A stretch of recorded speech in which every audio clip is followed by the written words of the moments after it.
preparem-se, porque hoje a gente vai mergulhar de cabeça no mundo da patologia. É que vocês mandaram um material super interessante sobre lesão celular, com aulas, diagramas e até métodos de estudo. Parece que alguém aí tá pronto para desvendar os mistérios do que rola quando nossas células são atacadas, hein? Pois é, temos bastante coisa para explorar. E o legal é que a gente vai navegar por vários aspectos da lesão celular, desde os mecanismos mais básicos até como cientistas estudam essas alterações em laboratório.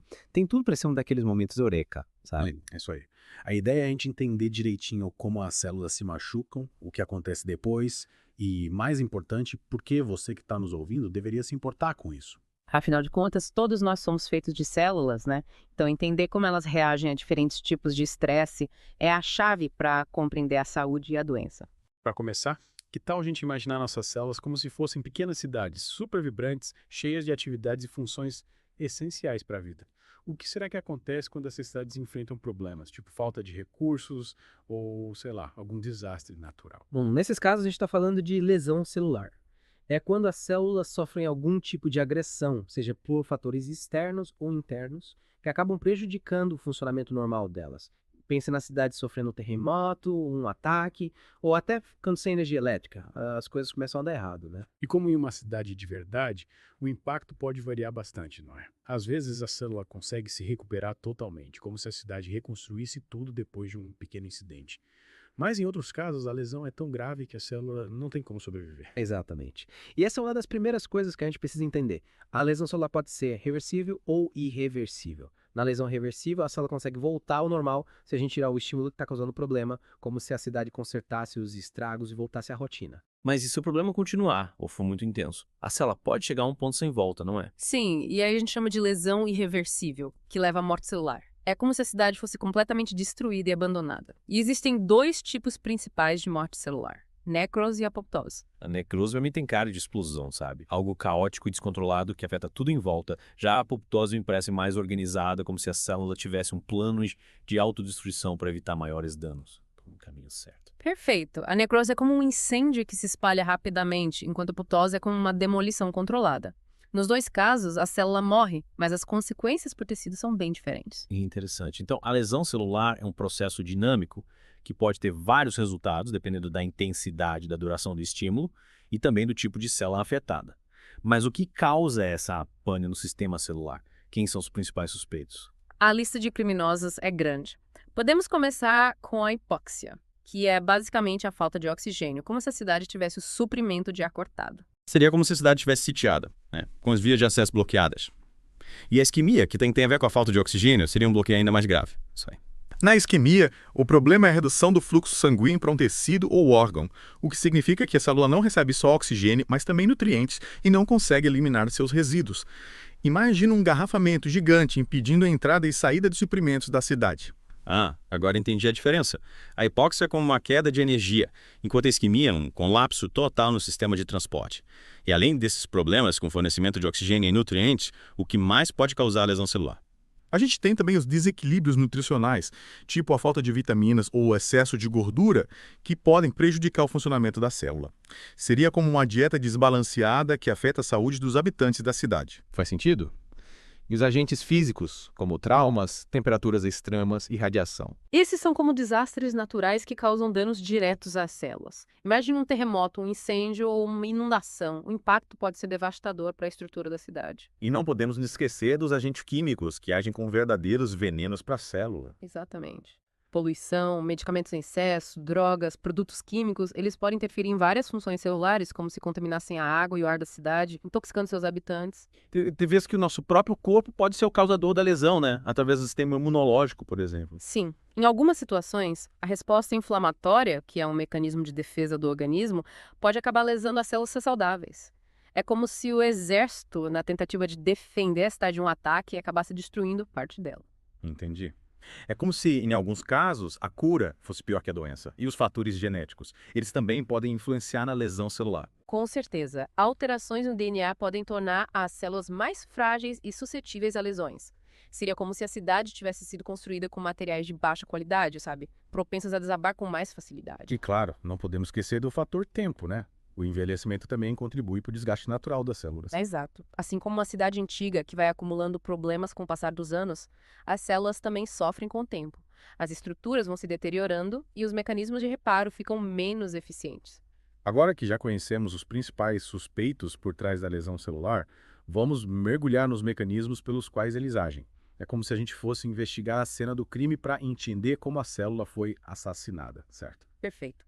E uma das primeiras pistas que vamos analisar é a depleção de ATP, a principal fonte de energia da célula.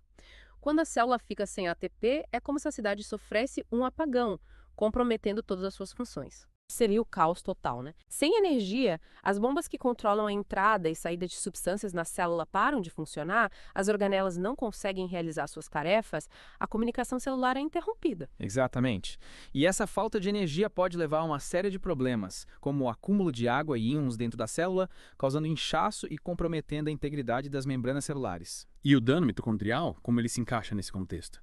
As mitocôndrias são as usinas de energia da célula, certo? Sim, elas são as responsáveis pela produção da maior parte do ATP da célula. Quando as mitocôndrias são danificadas, a produção de energia fica prejudicada, piorando ainda mais o problema da falta de ATP. É como se as usinas da cidade fossem sabotadas, intensificando o apagão. E o cálcio intracelular. Qual o papel dele na lesão celular? Lembra que você mencionou que o cálcio é um importante mensageiro dentro da célula. Isso mesmo, o cálcio participa de vários processos celulares, mas quando está em excesso, ele pode ser tóxico. Imagine que a polícia perde o controle da cidade e vândalos invadem as ruas causando destruição. O cálcio em excesso age de forma parecida, ativando enzimas que degradam componentes celulares importantes como proteínas, DNA e membranas. Nossa, que situação! E como a célula tenta controlar esse aumento do cálcio? Ela tem mecanismos para bombear o cálcio para fora do citoplasma, tentando restaurar o equilíbrio. Seria como tentar conter os vândalos e expulsá-los da cidade. Mas, se a lesão for muito grave, esses mecanismos falham, o cálcio continua aumentando e a célula acaba morrendo. Entendi. E os radicais livres, como eles contribuem para a lesão celular? Eles são aqueles átomos instáveis que reagem com tudo que vem pela frente, né? Exatamente. Os radicais livres são como pequenos terroristas que causam danos às proteínas, lipídios e ao DNA, comprometendo a estrutura e função das células. É como se eles espalhassem bombas pela cidade, causando destruição aleatória.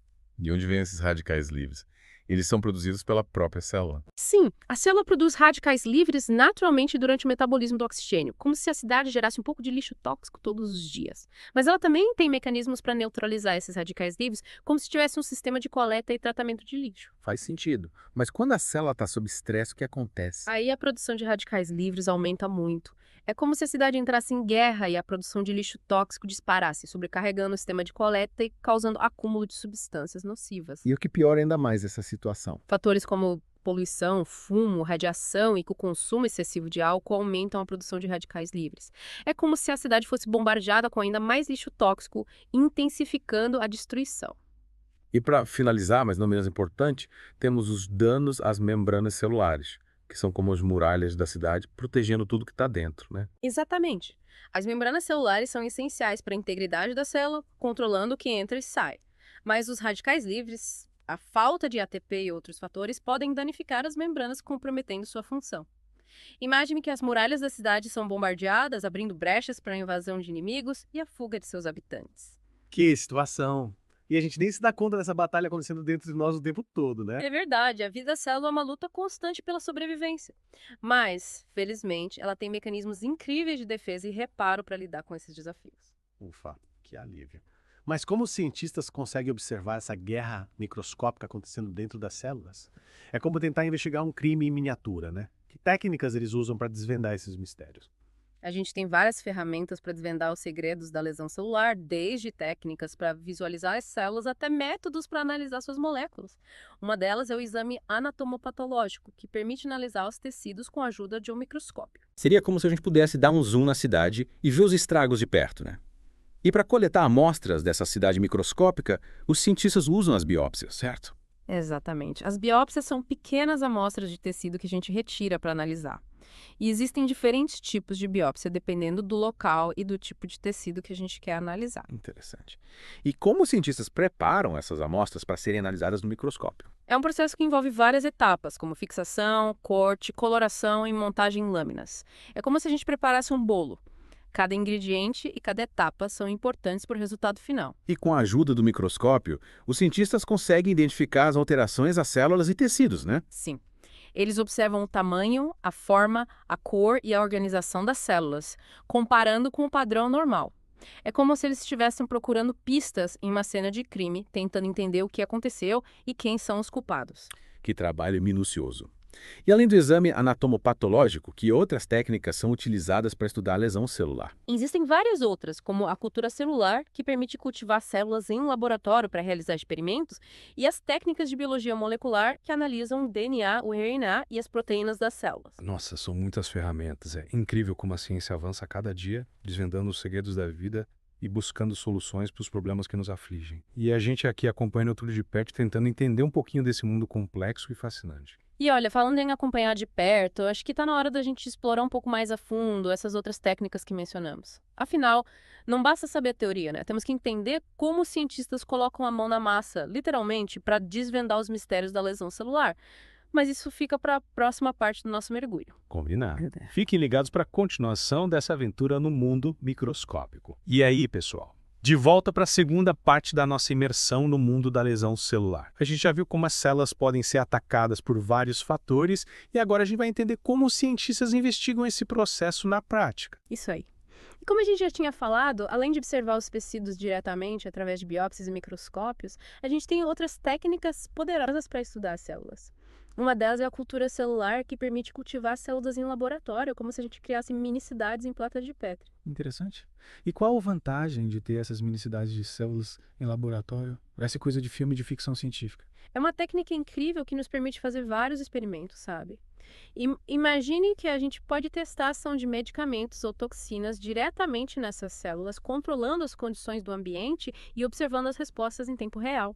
É como se a gente pudesse simular vários cenários e ver como as células se comportam. Entendi. É como se a gente tivesse um super laboratório para desvendar os segredos das células.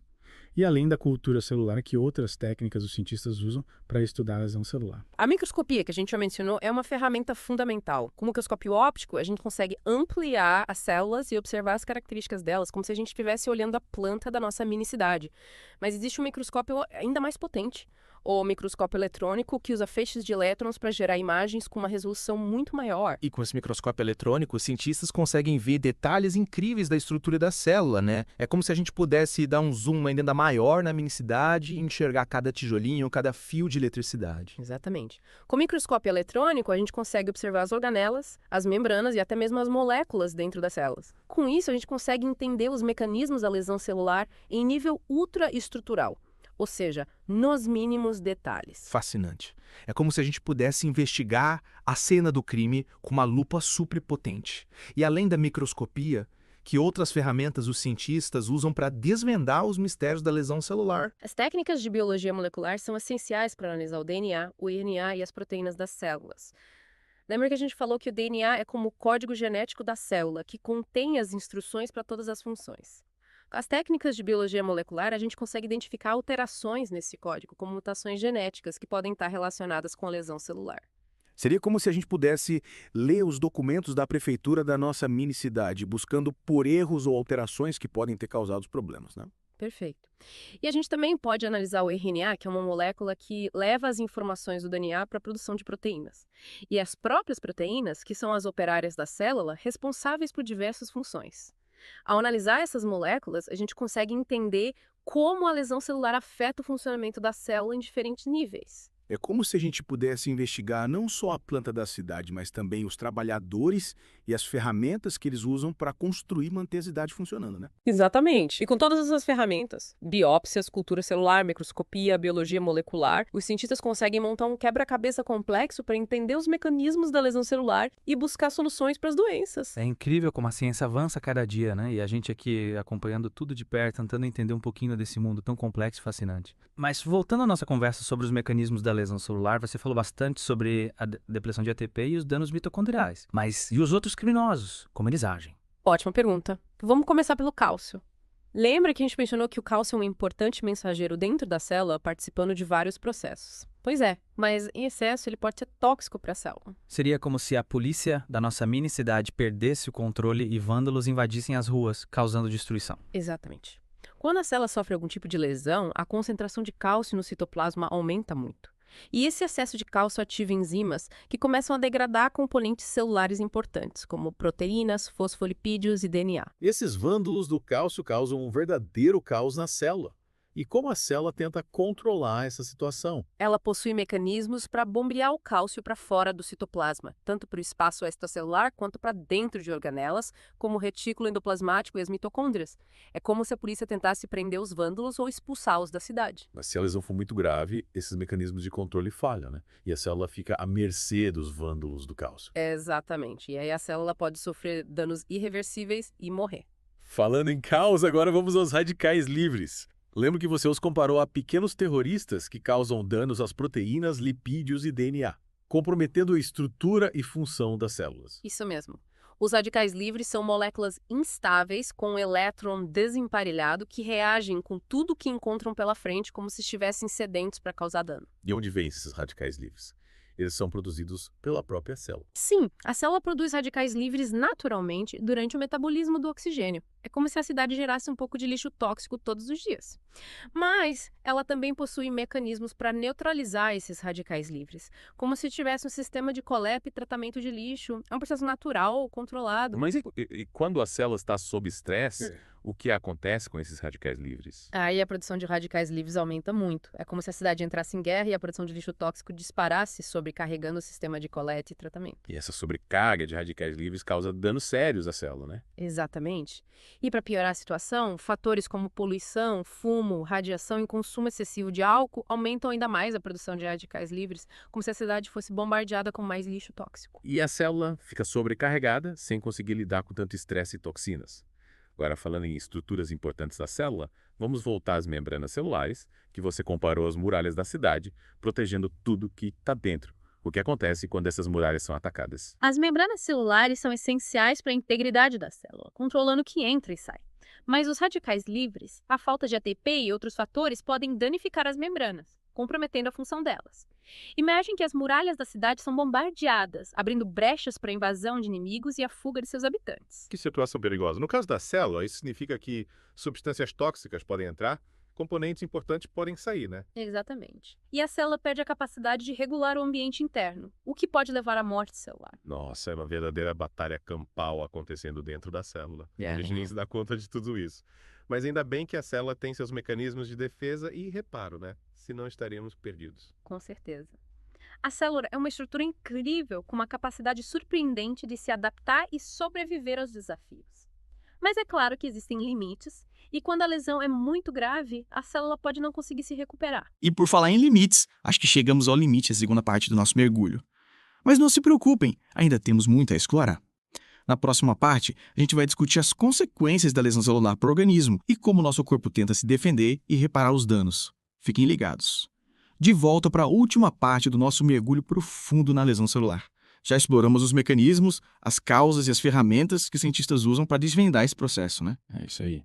Para a gente finalizar nossa jornada, que tal a gente entender as consequências da lesão celular com o organismo como um todo? Afinal, o que acontece quando nossas minicidades celulares são danificadas? É verdade, até agora a gente focou bastante na célula individualmente. Mas o corpo humano é um sistema complexo, né? O que acontece em uma parte pode afetar o todo. Exatamente. A lesão celular pode ter consequências em diferentes níveis, desde o tecido até o órgão e o organismo inteiro. As células danificadas podem prejudicar o funcionamento do tecido, como se a destruição de algumas casas em um bairro afetasse a vida da comunidade inteira, sabe? E como o nosso corpo reage a essa situação? Ele tenta se defender, reparar os danos. Claro, o nosso corpo é uma máquina incrível, com mecanismos sofisticados de defesa e reparo. Quando as células são lesionadas, o organismo aciona uma série de respostas para tentar conter o dano e restaurar a homeostase, ou seja, o equilíbrio do sistema. E quais são essas respostas? Como o nosso corpo se protege e se cura? Uma das primeiras respostas é a inflamação, que a gente já mencionou nas partes anteriores. É como se o corpo enviasse um exército de células de defesa para o local da lesão, para combater os invasores, isolar a área afetada e iniciar o processo de reparo. Mas a inflamação não pode ser prejudicial também. Lembra que você disse que a resposta inflamatória pode acabar lesando as células saudáveis, como se o exército, na tentativa de defender a cidade, acabasse destruindo parte dela. Sim, a inflamação é um processo complexo e pode ter dois lados. Se ela for controlada e de curta duração, ela é benéfica, ajudando na recuperação do tecido. Mas se ela for excessiva ou prolongada, ela pode causar mais danos, como uma reação alérgica exagerada ou uma doença autoimune, por exemplo. Entendi. É como se o exército, em vez de combater os inimigos, começasse a atacar os próprios cidadãos. E como o nosso corpo controla essa inflamação para ela não sair do controle? Existem diversos mecanismos de regulação, envolvendo diferentes tipos de células e moléculas. É um sistema bem complexo, mas o objetivo é garantir que a resposta inflamatória seja eficaz no combate à lesão, mas sem causar danos excessivos ao tecido. E além da inflamação, que outros mecanismos o nosso corpo usa para se defender e reparar os danos da lesão celular? Outro processo fundamental é o reparo tecidual, que visa substituir as células danificadas por células novas e saudáveis. É como se a gente reconstruísse a nossa mini-cidade após a guerra, restaurando as casas, as ruas, os serviços essenciais. E como esse processo de reconstrução acontece? De onde vêm as novas células? Existem duas formas principais de reparo tecidual: a regeneração e a cicatrização. A regeneração ocorre quando as células danificadas são substituídas por células do mesmo tipo, restaurando completamente a estrutura e a função do tecido. Seria como se a gente reconstruísse a cidade exatamente como era antes, usando os mesmos materiais, o mesmo projeto. Exatamente. Mas a regeneração só é possível em tecidos que possuem células com alta capacidade de divisão, como a pele e o fígado, por exemplo. Já em tecidos com baixa capacidade de regeneração, como o músculo cardíaco e o tecido nervoso, o reparo ocorre principalmente por cicatrização. E o que acontece na cicatrização? Na cicatrização, o tecido danificado é substituído por tecido conjuntivo fibroso, formando uma cicatriz. É como se a gente reconstruísse a cidade usando materiais diferentes que não conseguem reproduzir a estrutura original, mas garantem a integridade do local. Entendi.